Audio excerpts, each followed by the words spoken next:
Yeah, you got to come look at Lake Sherwood. I know. Now you got me. Sebastian, just look. Now you threw a wrench into my whole thing. Now I gotta go. Now I gotta go back out there.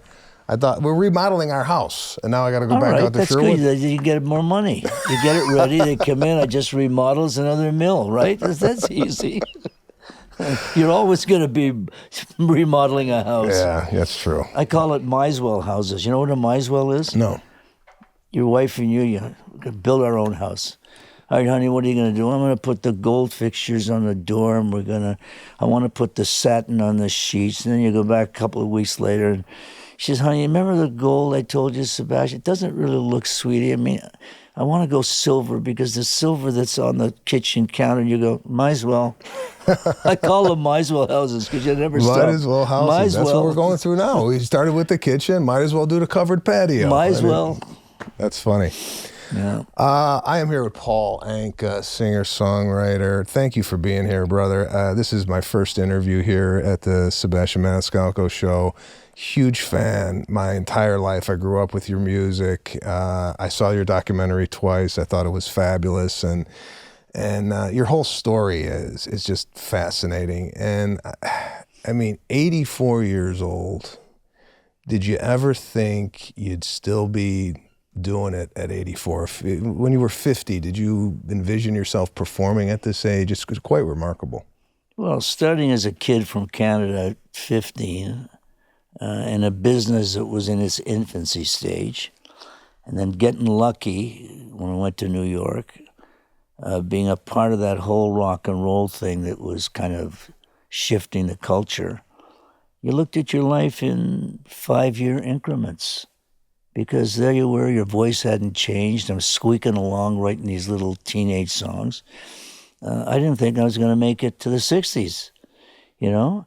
And, you know, as I got a hold of it all and realized what I had to do to stay professional and maybe keep the dream going, me, Bobby Darin, and Frank Avalon, we'd sit around and say, shit, this ain't going to last. You know, what are we going to do? And all of a sudden, we discovered these cool cats up in Vegas, the Rat Pack. Well, we got to be like them.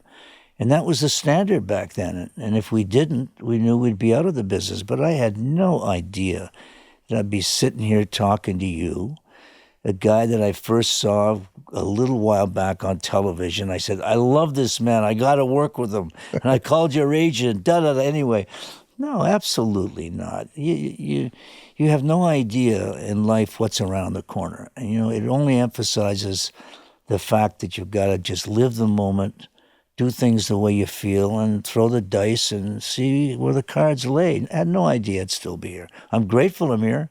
I'm loving it more than ever. You know, I'm living and doing things that I never thought I'd be doing, and I'm just enjoying it a day at a time. And hey, I'm happy to be the Virgin Trip here on your show. Yeah, man. I mean, in watching the documentary at such a young age, and I just thought you had so much confidence for being just like 15 years old. I mean, it was, and coming from the environment you came from, the family that you came from, I believe, you're Lebanese, yeah, raised Catholic, Lebanese, yeah. Generally speaking, and I'm speaking for myself, in immigrant families, the entertainment business doesn't seem like it's really encouraged. I know when I came out here, it was like, what are you going to do for health insurance? Was your family supportive of your venture into the entertainment business, or was it? Well, indigenous to your comment, the 50s was not exactly show business heaven. You know, you had one TV channel, you know, your TV was over at 11 at night. You were listening to Perry Como and Frank Sinatra. There was no way. My dad had a restaurant. I'm in a town of 200,000 people up in Canada. And I just broke loose because I discovered music. But he wanted me to be a lawyer and a journalist, and I worked at a local newspaper. So there was no encouragement from them. It was simply me saying, wow, I love this. How do I get the hell out of here? I'm under snow 4 months a year. My dad had me in the restaurant peeling potatoes. You want to learn the restaurant business from the bottom up. I never left the bottom. You know, I said, I'm getting out of here one day. So I saved enough money, and I went down on my own in actually May this month, coming up. And I got lucky. A guy named Don Costa made it all happen for me. But my family had no idea. And when I walked in the office and sat with this guy, I started playing the piano. He said, "Aren't you in school? Where are your parents?" I said, "They're in Canada." He says, "Well, can we get them down here? I want to sign a contract." I got on the phone, "Dad, get the hell down here." Yeah, I was, I had a lot of confidence because I was rejected a lot. Every time I told someone I wanted to do this, they said, "Well, you go to school, blah, blah, blah, blah." So I didn't have any support back then until, obviously when it happened for me, they came out of the woodwork, and then I had to say, what am I going to do now? How stupid am I going to be, and how do I not be an asshole, Because with success and fame, as you know, your life changes so drastically. But I had really no support. They were great parents, but they never envisioned that for me. Yeah. And even coming where you're coming from in that kind of old school entertainment, everybody looked like they were, dressed up. They look like showmen, right? Yeah, and now I look around and I wonder, like a guy that's been through the Rat Pack era and the whole Vegas when it was Vegas, and you look at the landscape of entertainment now, are you disappointed or is this, I mean, I don't know, it doesn't seem like it's, for me at least, doesn't seem like it's special anymore. I mean... it's a good question. Hopefully but certainly you down the road, you're going to look back and go, what the hell was that? And I've learned through all the years that the necessity and evolution has to happen. So I don't look at it that way. I don't have a rearview mirror. It was what it was back then because it had to be. You worked for the mob. I found out at 16 with my records, they ran the record business, they ran the jukeboxes, they ran the nightclubs. And the code was you've got to be correct and you got to keep your nose clean, you got to wear a shirt and tie. Even the Beatles, who I met and helped bring over here, I had my agent bring them over, they were in shirts and ties when I met them in Paris. We all had to listen to managers, agents, and what was the code. And the code back then in working Vegas and the clubs, you got to dress. It was very stylish back then. But it was all in that infancy stage. And as it evolved into the 60s and all of that started to change, you go with it. I look at the young people today and I talk to a lot of them. You can't teach them any stuff like that, Sebastian. It's like you're so one of a kind. And you'll sit with new young talent, comics, and they want to do it. You can't teach them what you do and be what you are. I can't teach them what I do. And in life, when you're a one of a kind, you have to really stay true to what your code is. So I've stayed true to it all through these years. I've been through every decade with it. And I just accept it for what it is. Okay, you go to Vegas, it's Disneyland. I mean, they're sitting around in shorts and all of that. But that's what it is. It's business. Everything in the world today is business. Politics is business.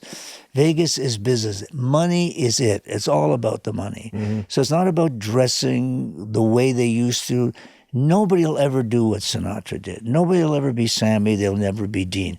Because the dynamics of existence then, where there was no technology, there was nothing to make your voice sound better. You either had it or you didn't. Today, as you said, I don't know who the hell's singing. I don't know who can sing. Yeah. I don't know who can sing. I just sit, I watch it. But as a musician, I know who is it. And I'm going, okay, you want to lip sync just... I don't know. Now, you got talented people, from whether it's Bruno Mars to Sting to Elton, everyone that we know. But by and large, I don't know who can sing today with the machinery that they've got going. I have no idea. So we were talking before we even came up here, and you had mentioned Elvis. Yeah. Did this guy have like an aura around him? I mean, like you meet certain people and they just have like did he have like did you know he was in the room? Was this guy, I mean, I know him obviously from TV. Did you know you were around someone who was special with him? Our business, when you look at all the one of the kinds, the icons, Michael Jackson, Frank, all those guys, Elvis had everything. This guy had all the it. when he walked in the room, no matter every time I was with him, up in his hotel room, backstage, he'd come to see me at Caesars, you were looking at something and someone that you knew was so unique that there was no one like him. Here was this white man, gorgeous, with a black voice, inspired by gospel music. And when you sat with him and spent time with him, this was the shyest, sweetest guy. He was just this laid-back Southern guy. But when he got up on stage, it was like you. You're Elvis. When I watch you work and what you do with your body, I'm going, what the fuck? Every word's got like a thing and a move, and I'm going, this is unbelievable. Well, when you watched Elvis up there, Sebastian, every movement, every word, when he came off, he would lose like 5 pounds after every engagement. He was unbelievable. Wow. He was unbelievable to be around. You know, socially, you'd always have the posse around him, but you'd always talk about music. And he wasn't an intellectual guy. He was just a basic, sweet Southern guy. But when he went on stage, all of that force, it was unbelievable. It was, like I'd go see him at the Hilton where he was staying. They'd have aluminum foil on the windows because he hated the lights. And he had guns. And he had this thing for this singer he didn't like. And I'll mention his name. He's a friend of mine from Canada, Robert Goulet. I don't know if you remember. Yeah, I know the name. And he was shooting the television set when Goulet was on television. They loved their guns, right? Yeah. That's the most out of sorts that I ever saw Elvis. But to hang with him was, I saw him right up until the end. He came to see me at Caesars, and he put on a lot of weight.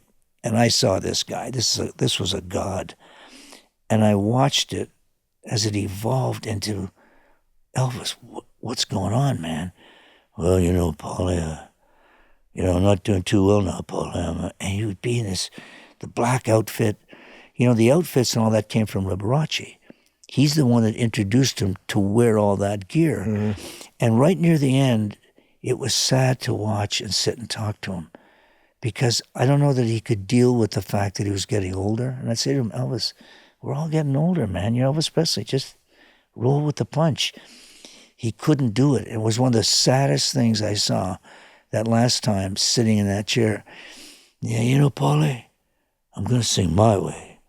I said, Elvis, not your kind of song. You don't understand, Paulie. Song means a lot to me.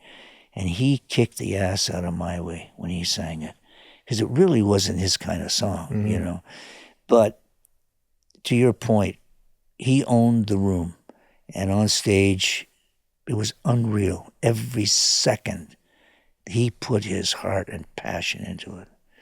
Well, watching you perform is the same way. I mean, the way you end a song with it's very intentional what you do up there. When you are singing in front of a crowd, I've often wondered this. Do you hone in and sing to certain people, or do you just kind of look out into the darkness of the room? Are you pinpointing people and singing to them?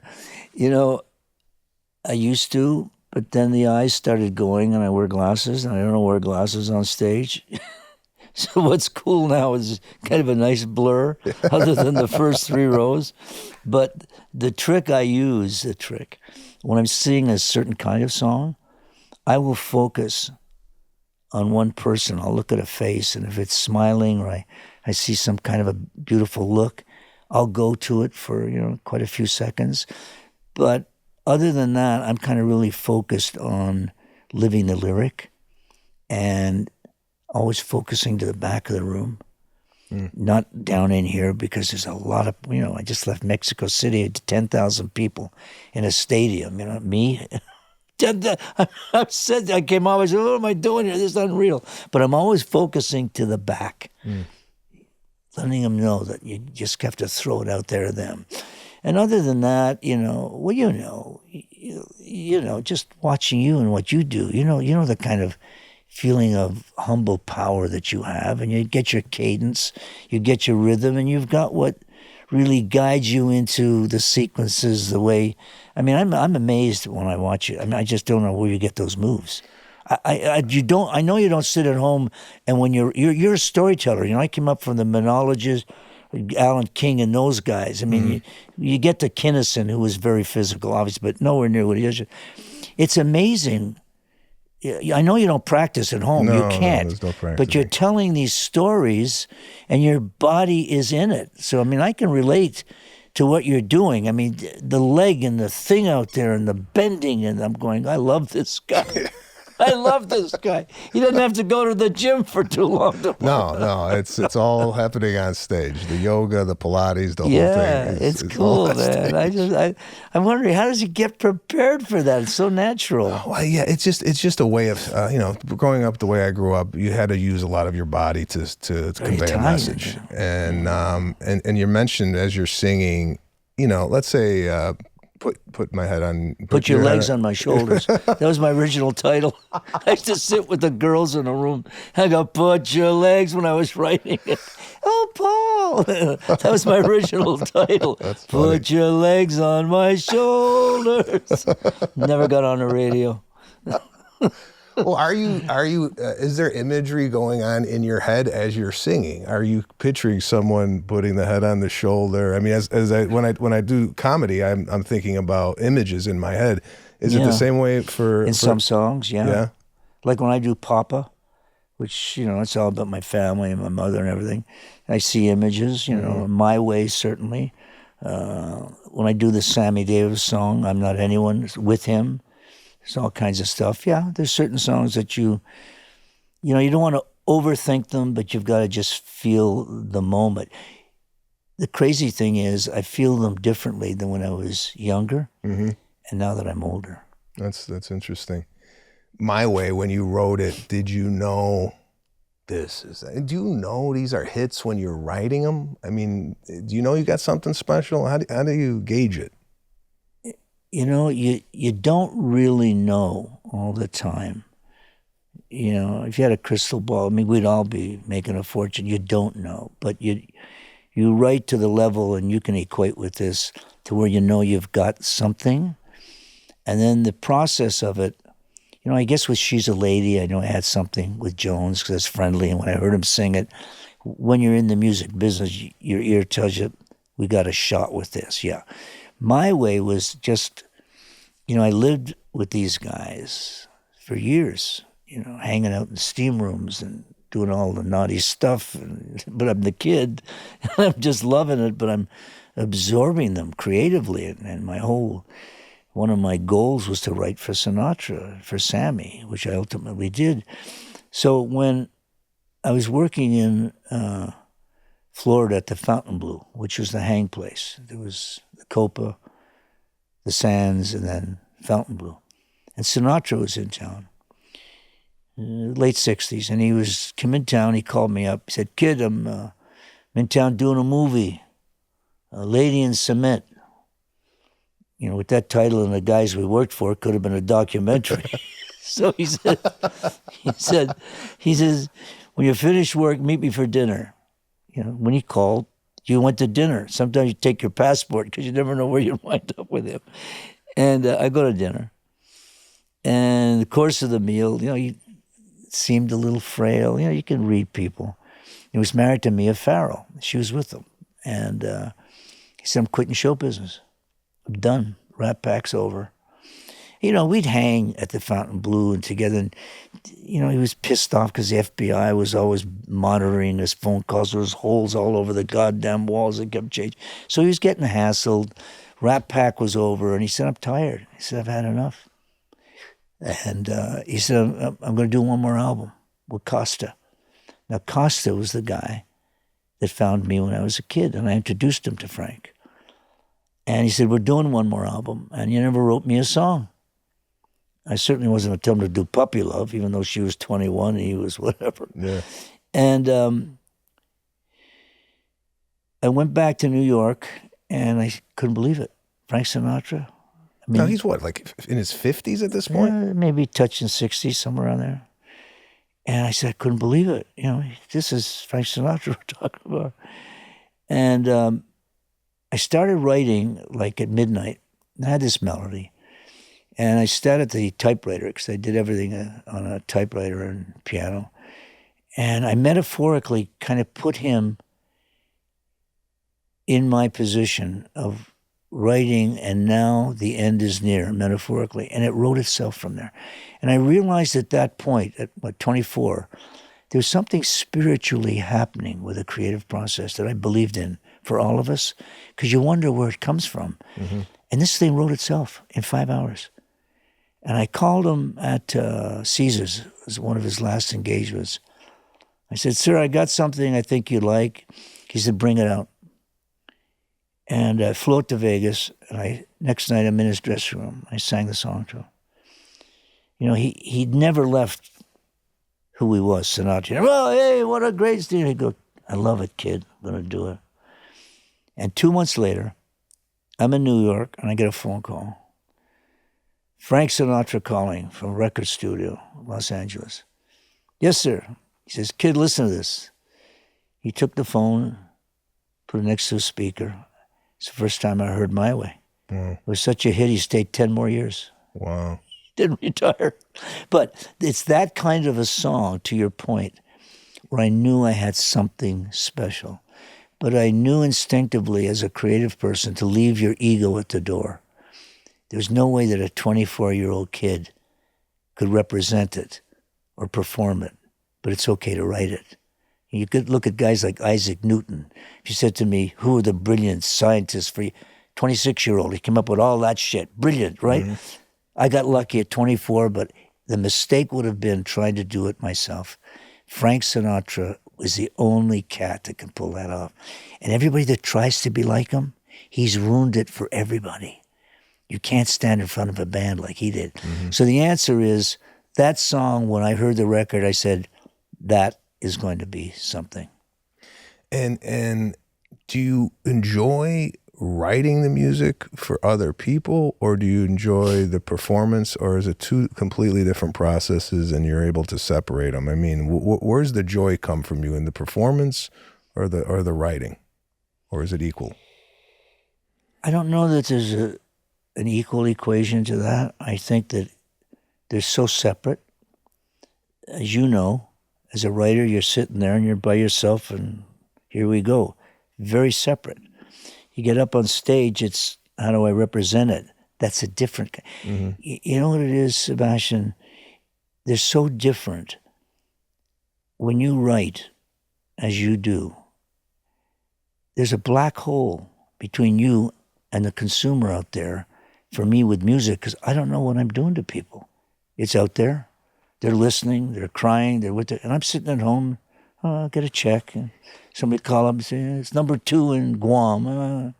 Till I get on stage and do it, that's that other joy pocket. Because mm-hmm. when you've written it and you've done it, you're going, they're going to like it? Where's the wow?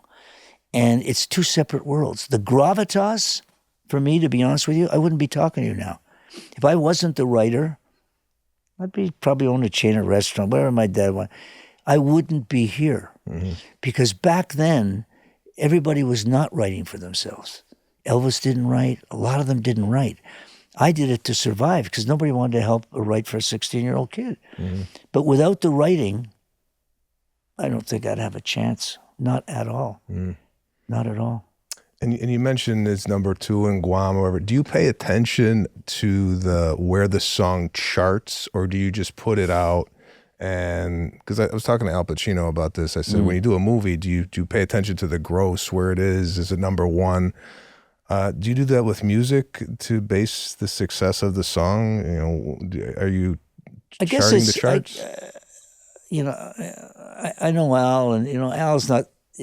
Al will get his information. The agent's going to call him, the business manager, because they're all in it. It's all about the money, right? Mm-hmm. So they're going to let him know what it's doing, and they're going to let him know if the movie's. It's the same with us. You sit there, and the record company tells you what it's doing because they have to, and because they got to get ready for another one, or they're not going to make another one, and they make you aware of what it's earning and what it's done, and it's like the Tonight Show theme. I mean, when I wrote it, I gave Johnny half because I didn't think it was going to be on more than a year, And then it went through the roof, and then Every year, what's it doing? I got 5 daughters I got to put through school. Became my college song, right? Yeah. Then you become aware. And you realize at a certain point in our business, and to your point, it's all about the money. Anybody that tells you it is, they're full of shit. Mm-hmm. Everything in life today, from politics to business to our business, all about the money and the relationships. Mm-hmm. So yeah, it's about money, man. But it don't bring you what you think it can. No, it doesn't. No. You be grateful because it's a deadly sword. Let me tell you, you got to walk in the shadows. Mm-hmm. I mean, I learned a lot growing up around those guys in Vegas. I mean, you hang with that group of people. They were smart guys, and they were gentlemen, and they gave you a handshake, but they taught you about life. And what I learned from being around that crowd back then, not being a member, and, people come up to, what's the like with the mafia? What are you talking about mafia? Every country's got something. You want to talk about politicians? But what they knew, and those guys were smart, you learned about life and humility and integrity and your word. And the money, if you don't deal with it the right way, you're asking for trouble, man. Mm-hmm. Big trouble. Well, speaking of money, I saw you in the documentary, and I'm always got my antennas up, and I'm learning from other people. You tipped the guy at the airport that was bringing in the plane, right? Yeah. And I thought that was so cool. Like, you're aware of like who's working and who's breaking their ass. Did you learn to tip through your years in Vegas? Where did you learn to be generous? I was having a conversation with my buddy the other day. I go, is being cheap hereditary, or like what? How do you learn to be generous? Or did you learn that from your family? I just that stuck out to me that you tipped that guy, someone that, probably 99% of the people would just walk by. You grow up in whatever environment you're thrown into, right? And growing up with that Vegas crowd, Sinatra would walk around with a roll of bills. You worked for the boys. That's how we're wired. That's what I've done all my life. And I never stopped because I realized, coming from a humble background and a family of work ethic, I realized what it was like for people that don't have it. I mean, even today when I came in your studio and I was parking out there, this young boy, he was helping me out, and, and I'm saying, well, I'm going to do this thing. I'm just going to wait in my car and listen to some music. Well, I can do this. I said, yeah, thanks for helping me. I said, here's the key. And I gave him $20. And he looked at it like he was looking at the Mona Lisa. Oh, karma has everybody's address. And if you think you can get away with shit and not take care of people, the little guy, you're doing yourself a disservice. If I'm in a restaurant and I see a guy in uniform, I pick up the check. Just the way I'm wired. I think more people should pay attention to those acts of kindness. I mean, I kind of pride myself on that. I like doing stuff like that. I like the way it makes people feel. Like, I love to give, and seeing that from you was an inspiration for me. So I'm going to be looking for the guy parking the plane next time and give him a tip. Sebastian, but just to caboose that up for you, how does it make you feel? The greatest thing you can do, give something that really is meaningful, is so good for you, not only the other person. Yeah. Because ultimately, and as you mature in life, you start finding out who you are, especially in our business, because you go, wait a minute, I got to keep who I am and separate it from the other guy that everybody says they love me and they're kissing my ass.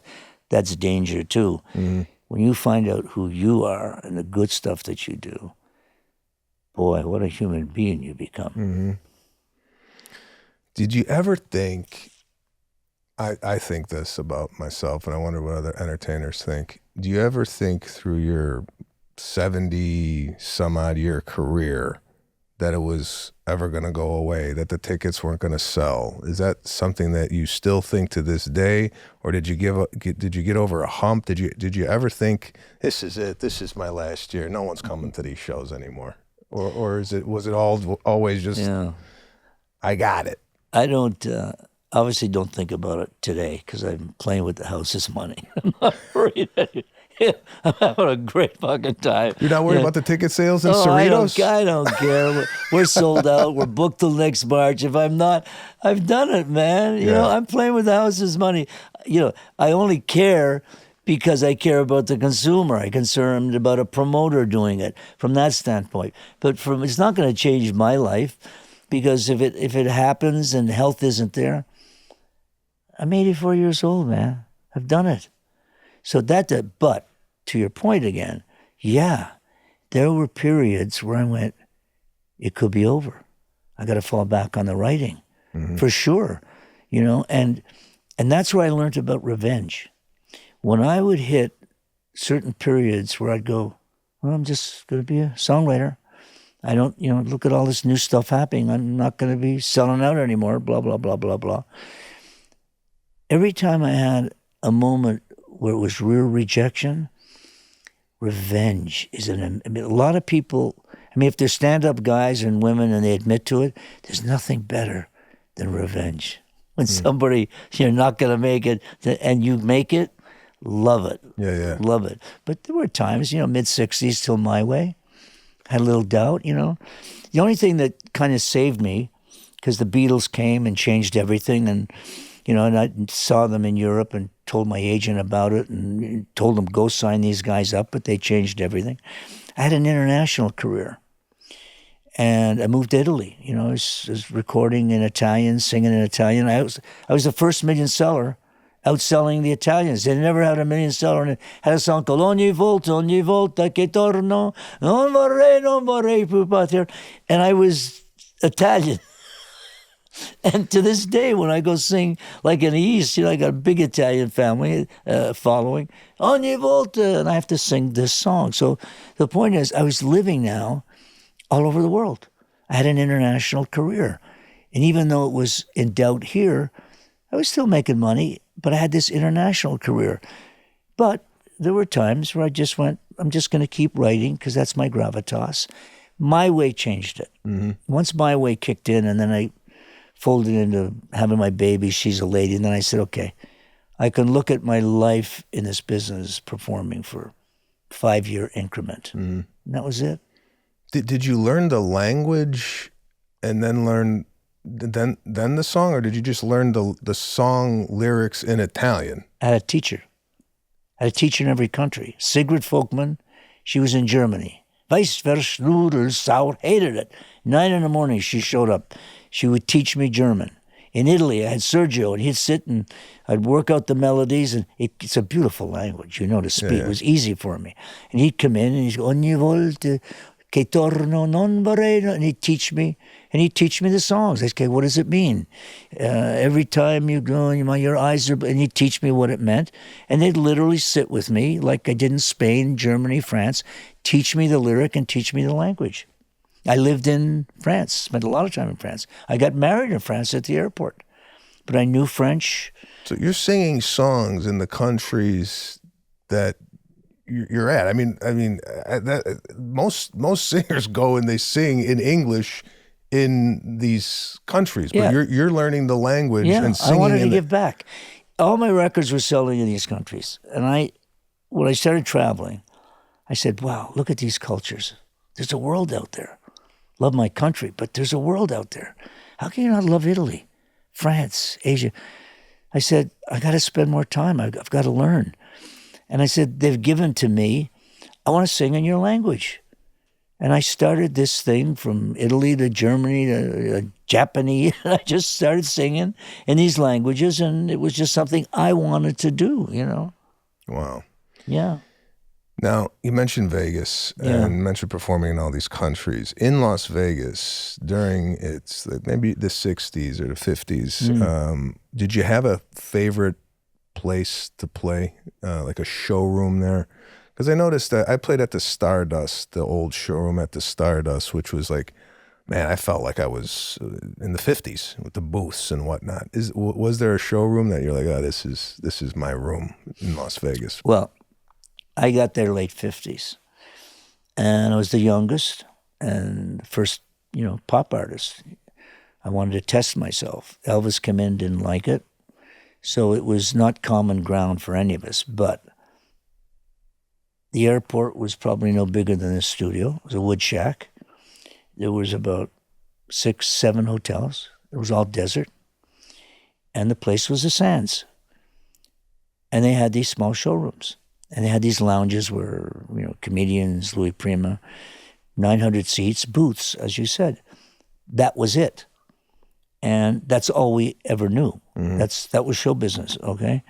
The favorite for me was the Sands.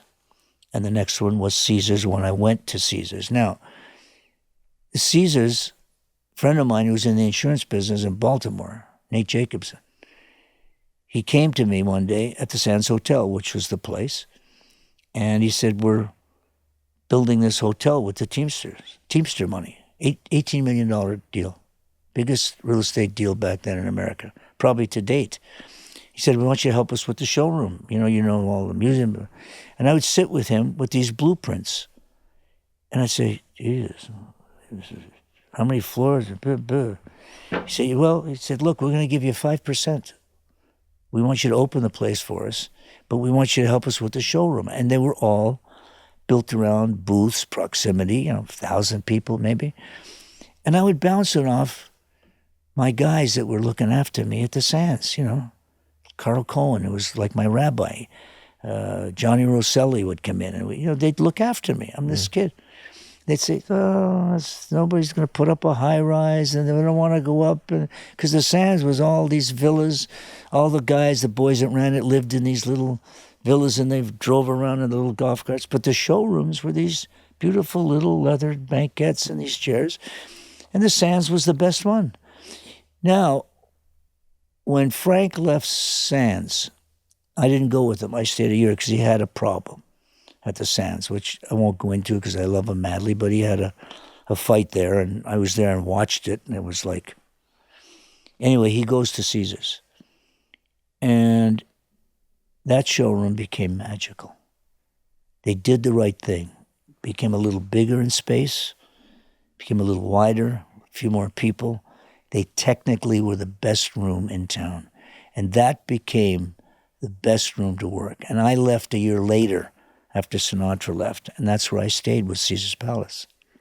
Now, when you're doing these rooms, Caesars in Las Vegas, are there a lot of entertainment types coming to your shows? And once you see an Elvis in the crowd or a Frank Sinatra in the crowd, is it a different show for you, or are you just like, it's any other? I mean, do you tend to hit the notes harder when these people? Good question. Vegas back then, everybody was at everybody's shows. The lounges were as popular as the showrooms. You'd go see Don Rickles, Louis Prima, and everybody would go to everybody's shows. So you were aware when they were in the audience. Well, guys come and see you. You and I both know you're going to give it that little extra something. The adrenaline is working differently. Mm-hmm.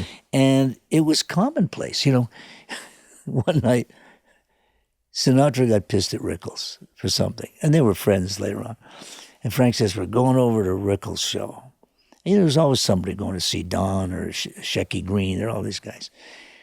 And we get a table for 12. And there's Sinatra, I'm there, Dean is there, Julie. And we sit right ringside in a 300-seat lounge. Ladies and gentlemen, Don Rickles, da-da-da-da-da-da-da. Sinatra says, Julie, go get them. Julie goes to the newsstand, and he brings back like 12 newspapers. He says, put them under the table. And Rickles gets up, and he knows Frank's there, and he knows Frank is pissed. And Don would sweat within the first 5 minutes. He started doing this, and Frank says, now. Everybody took out the papers. Started reading ringside. Hey, Jelly, what's the odds on a Dodger game? I don't know, Frank. And we're reading the newspapers. I'll never forget that. And Rickles is trying to talk through it. But everybody went everywhere to all shows. And you put a little extra in it because they're there, because you're proud. You want to show them what you're doing. You want to show them why they came in to see you. You know that.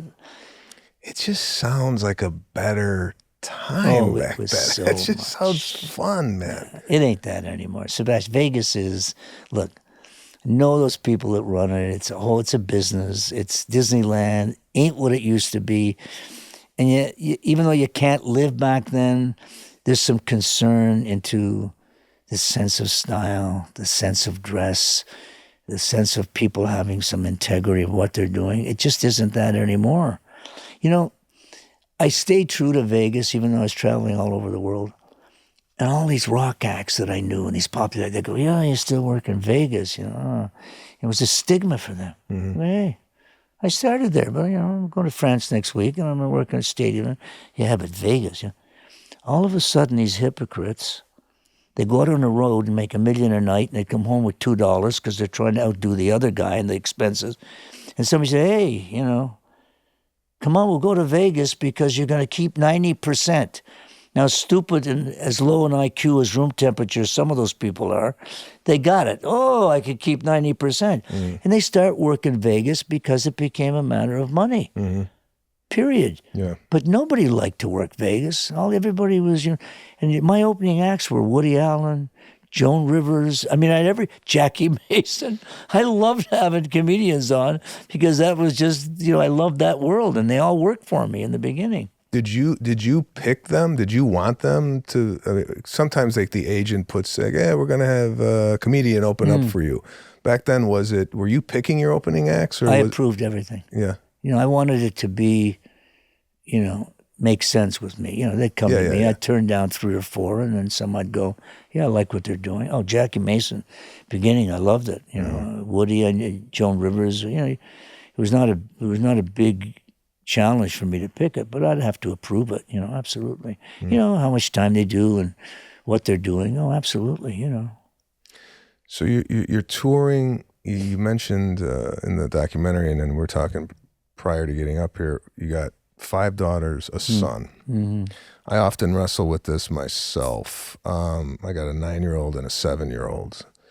The job inherently takes you out of the house. You got to go and tour and make money.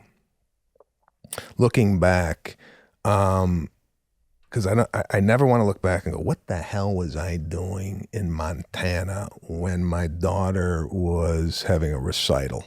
How did you balance being a dad, a husband, with this career that takes you out of the house? And looking back, do you wish you were home more often? Do you think you kind of had a sweet spot of like when you went on tour, when you spent time with the family?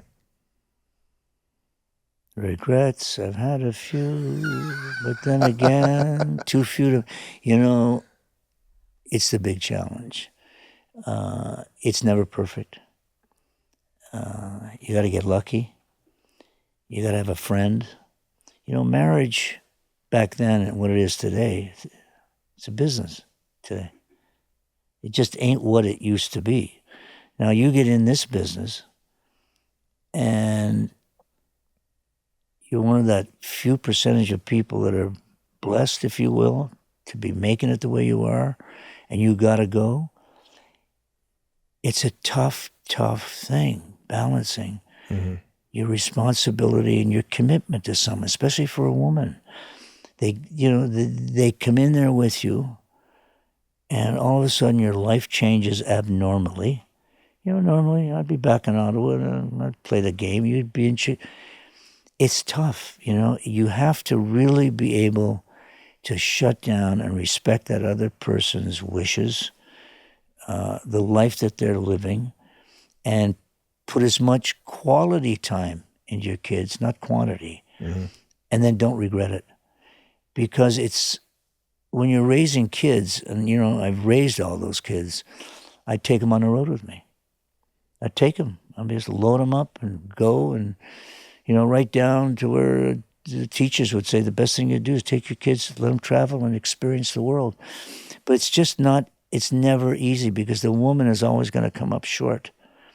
And if you can't keep them happy, and you must keep them happy, because when it's working, I know guys, billions, we both hang out with them.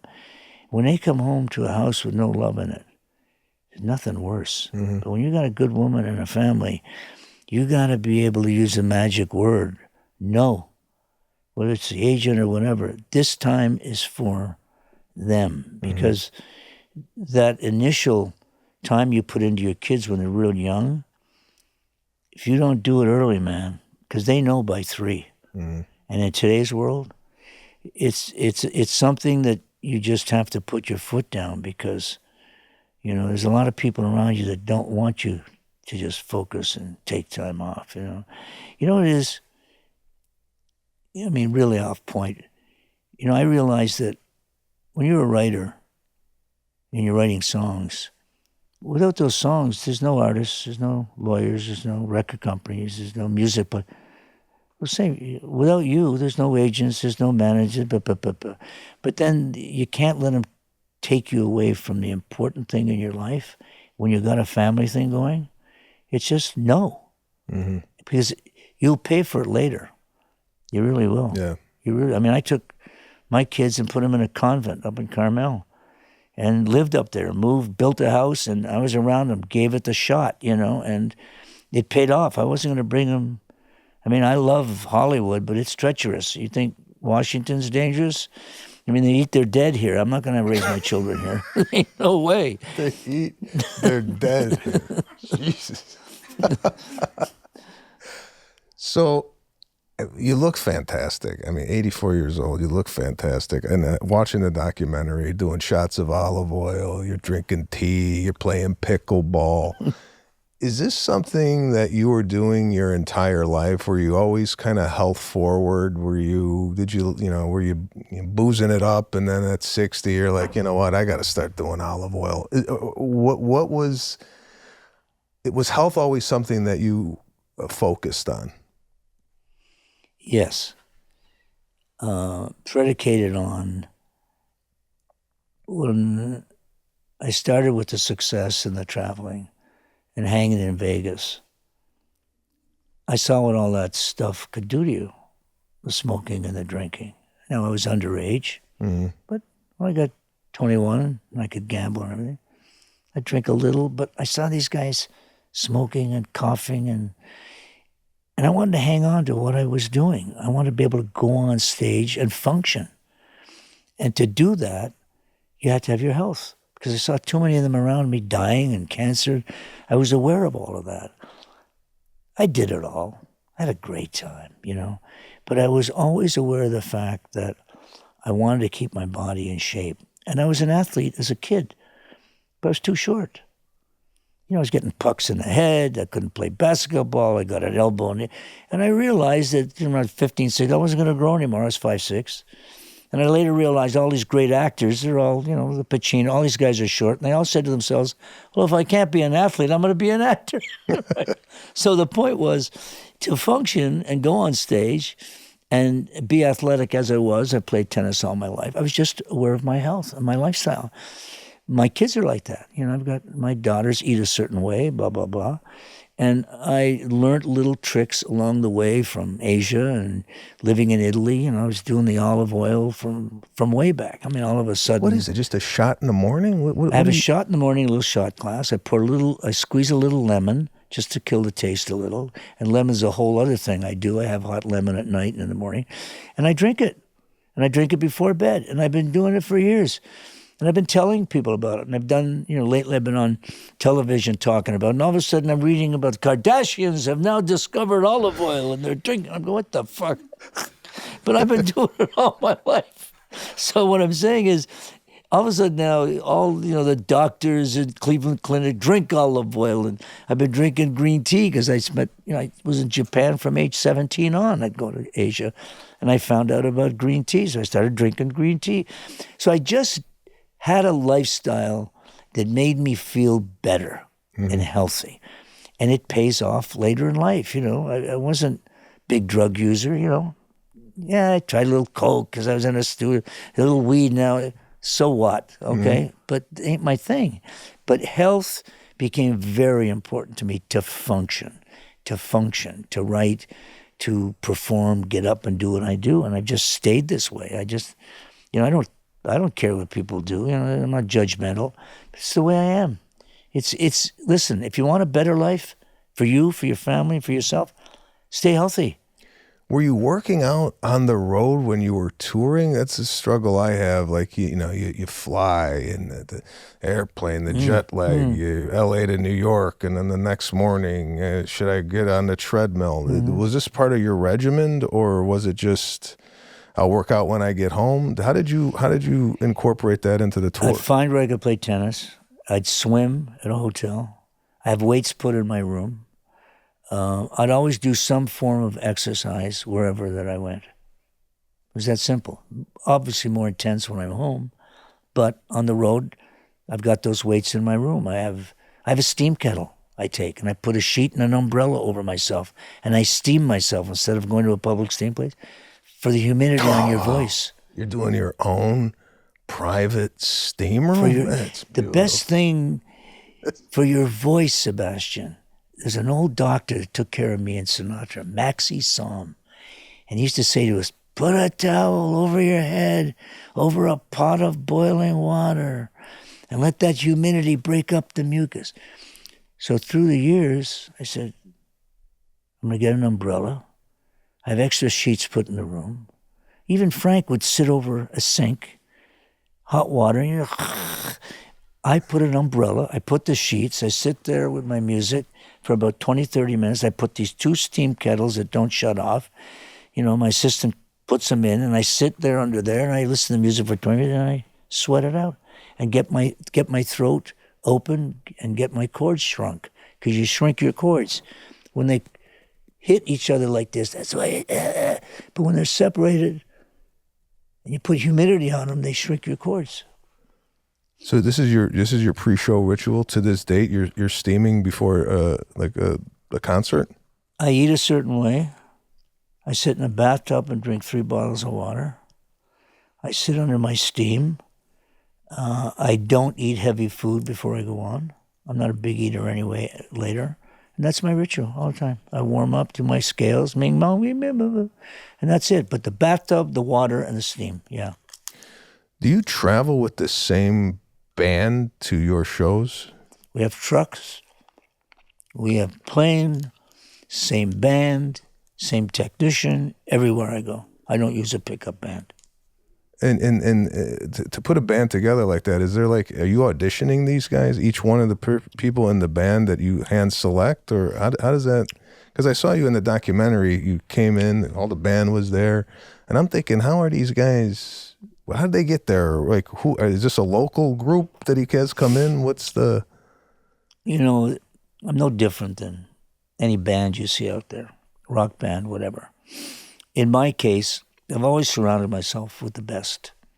And the word is out there that the musicians I want and I play with are the best. And I learned that from Sinatra and those guys. The unsung heroes, the arrangers.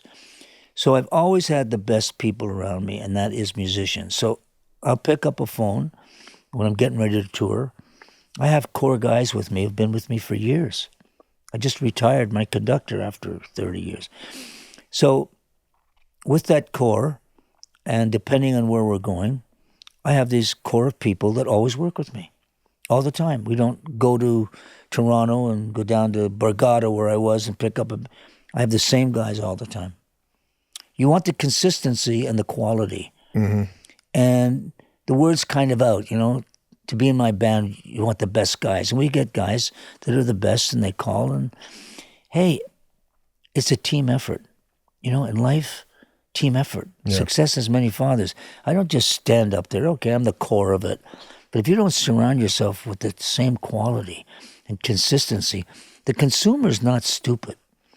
The consumer today, with what they're having to pay and go out, they know who they want to see and what the quality is. And I would never subject them to an inferior band so the answer is Same tech guys, same band, all the time. We're a family.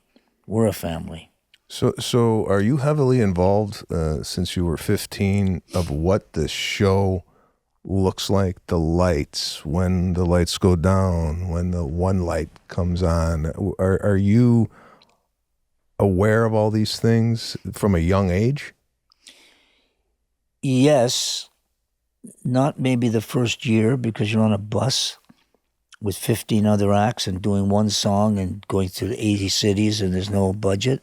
You know, Sebastian, back then, there was one microphone in front of a band. One microphone that we used. There was no electric basses and all this kind of stuff. That was it. But as it evolved, the business, and got a little more sophisticated, they'd bring a guy in. And we can do this and we can like this. So I got involved with that. And I started carrying sound when nobody was because I wanted good sound. And yeah, I started to learn about it. So today I'll sit with a lighting director and go over each song and, you know, let them do what they do, but I'd like to know the environment I'm in. Absolutely. But there's so many talented people today that know how to do that. But in the beginning, you didn't. Mm-hmm. We didn't have the money to do it. I would travel with my cousin. My music was in my suitcase. You know, I'd go to Japan with my cousin. We'd go to Paris, you know, selling out theaters, just him and I and the microphone. That was it. Simple. Was that your guy? I mean, at 15, with no at 15, I'm worried about getting my driver's license, and you're on a bus touring. Who is watching? Your parents aren't there. Who is like your? Their guardian. Who's watching you? Is there a chaperone? Who's with you? Me. These promoters had chaperone people in each department, the tour manager, production guy, and they would watch over me and Frankie Avalon and the Everly Brothers. And, you know, Chuck Berry's a little older. He looked after himself. That's another story. But we had adults that were around that were telling us what to do and where to go, and that was it. You'd go from every city. It took us longer to get our hair done with the gel and the dryers than go on stage and sing for 6 minutes, you know. That was it. Real simple. There's a point in the documentary where, I don't know, you're running into the dressing room trying to change quickly. I don't know where you were. Atlantic City. I was 17 working with the diving horse. What's the diving horse? Atlantic City was the place back there. There were skinnies. Guys had skinnies. And there was a place called Steel Pier. And Atlantic City was the hang place for the East Coast. It was a big, popular place. And the Steel Pier had a movie, and they had a horse in between the movies that would jump into the ocean and an act. So they'd hire me starting at 9 in the morning. The horse would jump. Then I'd go on, then the movie would go on, then the horse would jump, then I'd go. So that was how you worked in Atlantic City. So the room you saw me running into was a little room. They didn't have elaborate dressing rooms back then. And the horse, I guess, didn't jump once, and I had to get dressed quickly because the fucking horse decided not to jump one morning. So I ran in, and the guy, and you saw him putting my shirt on, and it was Atlantic City, New Jersey. You know, it's funny you say that because I never worked with a horse before, but these moments, right, are preparing you for live performance, whether it be your horse one night, you're in a bus the other night, you're going to all these different places. You're actually putting in the hours of live performance, right, which is makes you a seasoned performer. Right. And again, I go back to today with the social media and people performing in their living room. And then the next thing you know, they're on tour and they're doing a stadium tour with not the hours put in on live performance. Given social media and where it's going and the internet today, do you find this that it's finding undiscovered talent that might have not ever made it because social media now is giving people an outlet? Because back then you had to kind of the cream rose to the top because you put the hours in. Do you think there's more talented people now today with social media than there were back when you were coming up? Another great question. firstly, the necessity of putting in the mileage when I started, or even when you were doing your thing, whether you're skiing, tennis, singing, till you put the mileage in to find out who and what you are, what your zone is, that's important. Mm-hmm. Today, where the music business is not what it used to be, record companies are not as important as they were. Is it better today, or is No. it worse? It's different. It's not worse, it's just different. And with evolution and technology, I mean, even when you were growing up, I never knew what a phone and a thing. It's just different. Mm-hmm. It's here. I've always felt that there's somebody that could sing better than I could. Maybe you felt there's somebody that's funnier than. But I've always felt there's somebody else there that never had a shot like I did and got lucky, that can sing better than me. Today, everybody sings.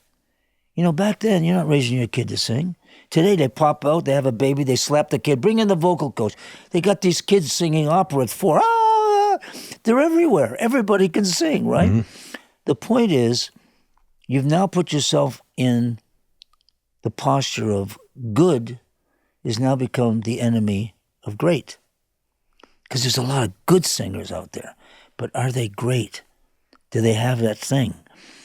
Yeah, they're getting discovered in a different platform than years ago because it's immediate. We know what social media is. We see what it's doing. We see how it's changing.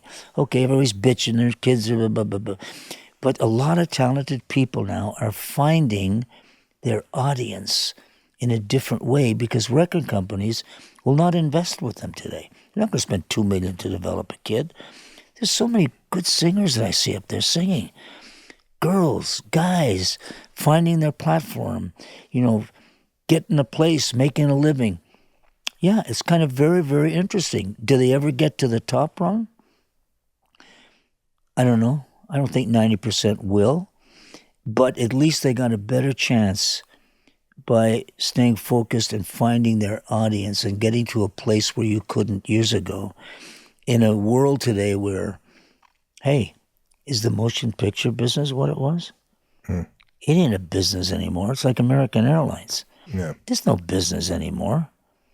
There ain't no stars like there used to be when I grew up. I was in a movie with John Wayne, Henry Fonda, Sean Connery. I'm 20 years. These are Robert White in The Longest Day, and I'm going, Jesus, look at what am I doing in this movie? Today, there's no stars. A few of them make some money and do it. It's a different business today, whether it's in the movie industry, and we know what we're doing with Netflix and all of these companies that have changed the business. That's where the money is. Yeah, I just look at you and I just, even the way you walked in here, and this is an observation I made, and I think everybody in the room could attest to this. You made everybody feel really like they were the only person in the room. I mean, you just the way you were with my wife and Allison came up and what's your name? You're very you're very honed into people and making them feel very special. Is that an upbringing thing for you? Did you guys notice that? He was very, very personable. And where's that coming from? Is that? It's kind of hard for me to answer in the way that I don't know why everybody isn't like that. I mean, I know everybody. You know why? Because everybody's on the phone, and you're the only. You came in, no phone, no nothing. Yeah. You had a little man bag. No. I'm a little guy. You should see when I used to be 5'9", I had a bag. Yeah, Sebastian. Nobody with you. Yeah. You have people come in and they got the publicist, they got the manager. You drove, you tipped the guy, you come in, you smell like cologne, and you go home. I mean, it's like a dying breed, bro. Is it really? Yeah. I mean, I'm not seeing this. I'm just saying the way you just make people feel is refreshing. And Yeah. I was wondering, because I grew up in a family where you just please, thank you, you had manners, and I'm wondering, did you grow up in a household where that was kind of instilled in you, and then, or is this something that you learned in Vegas, hanging around the Rat Pack? What is it? Look, I was raised properly. I had great parents. Bought your mom a house. Went to church. I was an altar boy. My parents taught me all the good stuff. My parents were everything. My first check, I bought my mom a home. It was my mother. You'll never meet a person in your life as real as your mother. That's the way I'm raised. It's sad to see kids today that come in a home that are raised with dysfunction, that don't have the parents around them. It's sad to see. It's got to start somewhere. I mean, it's just who I am, man. It's easy to be nice. It's difficult to be an asshole, really. Mm-hmm. And it's who I am. Well, you're a true mensch, man, and I appreciate you coming on this as my first guest on this show. There's a lot to learn from a guy like you, and God bless that you're still around to make people happy, and you're still touring. And after this interview, I cannot wait to take a shot of olive oil when I get home. I want you to take your olive oil. I want you to drink hot lemon juice. I want you to eat a lot of blueberries. I don't want you to eat late. I want you to be careful of the meat that you eat. I want you to have pomegranate seeds. Lana, you getting this? I mean, I could sit there and give you a list of what to do. I hope in years to come, everything you said I'm doing, I know you'll be doing, man. Well, you'll be working, you'll be going, you'll be doing, and I hope to be breaking bread with you somewhere. I'm honored that you've had me on as your first guest, and I know I won't be the last, because a lot of people like what you do and they respect you, and you're a good guy. Good guys don't finish first anymore. In our world, you look at the leaders and the people that are running it and the people that get ahead, you got to get that they're ornery and they're treacherous, and it's not the good guys that get there first. I mean, people have to get the reality, and it's okay to be a good guy, If you got the fuck you money, that'll really help you. You got it, I got it, and you just have to play the game the right way, and that's it, because you hear it all the time. Life is short, life is short. Yeah, it's short, but if you live it right, man, we live two lives. In the business that we're in, do you know how lucky we are? Travel and live the way we live. We live two lives. Mm-hmm. And if you live it right, man, it ain't a dress rehearsal. And they've got things. I'm a big medical guy, and I read up on all that stuff. They got stuff coming up. If you stay healthy for 3, 4 years, they've got stuff medically on the horizon. Your kids, they know any child born after 2000 will live to over 100, barring. You and I can live past 100. Oh, I know you're going to. I don't know about me, but I mean, keep you eating will, your my blueberries. friend. I'll be hawking you about your olive oil. Now, it's not just any olive oil. First of all, the shelf life ain't good. You got to get it from one farm. You got to read the label and make sure it's not distributed among 4 farms. You got to get it from the right place, because there's olive oil and then there's olive oil. So that's number one. When you get a burn on the back of your throat, the peppery, when you have it, ain't going to hurt you. But that's the sign of good olive oil. That's the olive oil that you want to drink. Now, with all these branding deals going on today, everybody's got like an alcohol. Everybody's got a, you name it. Did anybody ever come up to you and go, Paul, we got to get your own olive oil? I mean, yeah, a few weeks ago. Two different stores, one in Canada and another one, and they're talking. But I'm Is that something you've been always like interested in, like outside of the business, these different business ventures? If you're giving advice to a young singer today, would you just say, just get it all, or just concentrate on the singing and the songwriting? Is this something that throughout your career you've been approached of, Paul, you need your own tuxedo line or whatever it is? And have you ever We all dabbled get hit into up that? for that. I tell all the young people, I've been a big part of Michael Bublé's, his first album with David Foster. Talk to Michael all the time, but I love working with new young talent. But I tell them all, learn to be an accountant. Learn the numbers. Mm-hmm. Learn the business first. Because that's the sad part. What do you see with athletes or whoever? Just learn the business. I had good people around me as a kid. My dad always, when I left, he gave me a Bible. He said, be careful who you trust, and if you're the smartest person in the room, you're in the wrong room. Always be around smart people and learn and be curious. And then I just learned the business and respected people that could help me that I respected, And, the branding thing and all that, I came close a few times, but I'm not interested really, I had a company in Switzerland, oh, you're so young, and we got this cream that we'll do, and then I started hearing what I had to do, and it comes from a kumquat, they'll get this, they predicate it on, there's a cantaloupe in France that if you put and they're giving me all this bullshit. Well, what's it? He says, well, it's Vaseline. I said, well, fuck it, I got Vaseline at home, and I put Vaseline on my face. But if you look at all that shit, it's all Vaseline based, right? And I put Vaseline because I'm in the sun all the time. I love it. Yeah, is that just natural sun? You're constantly You can come and lick it and wet it, whatever. It's all me. I'm out there playing pickleball. You must get minimum 20 minutes of sun every day. And the important part to get vitamin D, get it in your armpits. When it gets through your armpits, it's quickly absorbed in your body. You must get sun every day. How long are you going to live anyway? Your face and you got a spot. I got spots here. I go in, the guy does a thing. You must get in the sun. You must sit in the sun. Do you use SPF? No. I hate SPF. Okay, Lana, see? I know. I've been telling my wife. You get cancer. Half that shit's cancer. I use a French thing from Lancaster. It's the greatest suntan.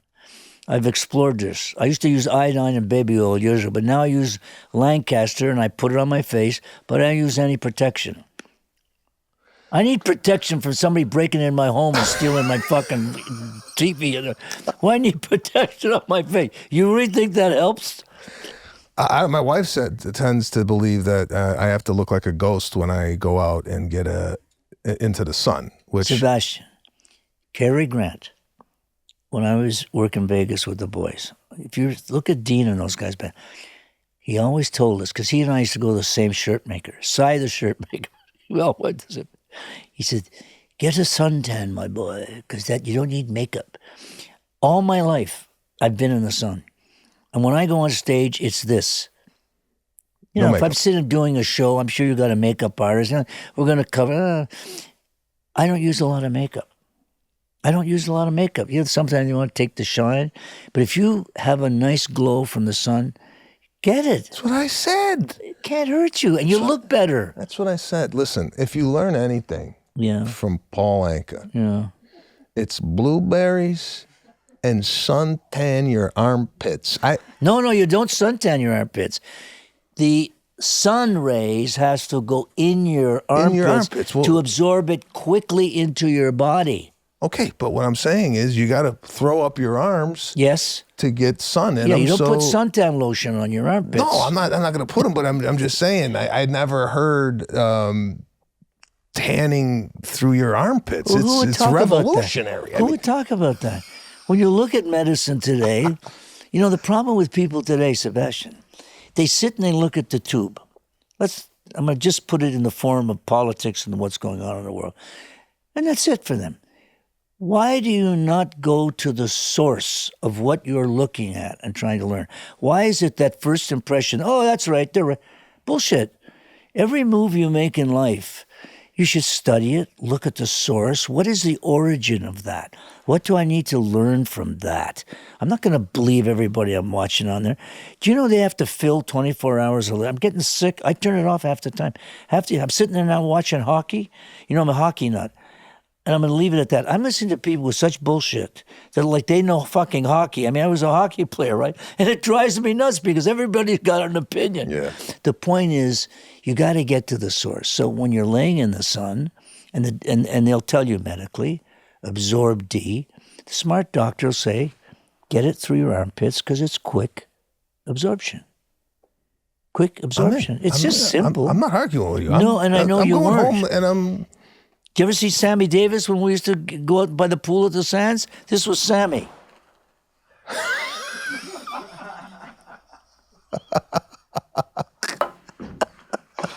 There you have it. Paul Anka, everybody. Thank you, Paul. I appreciate you coming and sharing your secrets with us here on the Sebastian Maniscalco Show. God bless you, man. You too, man. Been my pleasure.